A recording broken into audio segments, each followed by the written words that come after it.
Down side entry తీసుకున్న వెంటనే ఇలాంటి సిచ్యువేషన్ వస్తుందని అస్సలు అనుకోలేదు.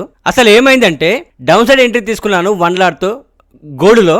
తీసుకున్న ట్రేడ్ నాకు స్టాప్ లాస్ హిట్ అయింది. నాకు ఈ ట్రేడ్లో $806 లాస్ వచ్చింది. దాని తర్వాత మళ్ళీ ఏమైందంటే మార్కెట్ సేమ్ అదే జోన్ దగ్గర మళ్ళీ డౌన్ సైడ్కి ప్రాపర్ కన్ఫర్మేషన్ ఇచ్చింది. మళ్ళీ నేను డౌన్ సైడ్కి ఎంట్రీ తీసుకున్నాను. ఇక్కడ ఏ కన్ఫర్మేషన్ వచ్చింది జోన్ దగ్గర అంటే మార్కెట్ లిక్విడిటీని స్విప్ చేసింది, షూటింగ్ స్టార్ క్యాండిల్ వచ్చింది. సో ఈ కన్ఫర్మేషన్తో నేను డౌన్ సైడ్ ఎంట్రీ తీసుకున్నాను.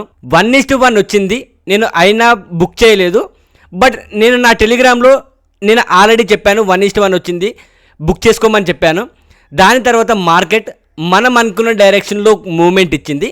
నాకేమైందంటే $900 ప్రాఫిట్ వచ్చింది. ప్రాఫిట్ వచ్చిన తర్వాత నేను ట్రేడ్లో నుంచి ఎగ్జిట్ అయిపోయా. నా లాస్ రికవరీ అయిపోయింది. సో మార్కెట్లో మనకు ఎక్కువ అతి ఆశ ఉండొద్దు. అతి ఆశ ఉంటే మనం అకౌంట్ని జీరో చేసుకునే అవకాశం ఎక్కువ ఉంటుంది. సో మనకు మార్కెట్ ఎంతైతే ఇస్తుందో అంత తీసుకొని మార్కెట్లో నుంచి బయటపడాలి. మరిన్ని ఇట్లాంటి ట్రేడింగ్ కంటెంట్ గురించి ప్రతి ఒక్కరు ఫాలో అవ్వండి. టెలిగ్రామ్లో ప్రతి ఒక్క ట్రేడ్ ఇస్తాను. ఈ ట్రేడ్ కూడా ఇచ్చాను. ఫస్ట్ ట్రేడ్ లాస్ అయింది, దాని తర్వాత మళ్ళీ నెక్స్ట్ ట్రేడ్ ఇది కూడా ఇచ్చాను. ఒకసారి చూసుకోండి. Thank you guys, have a great day.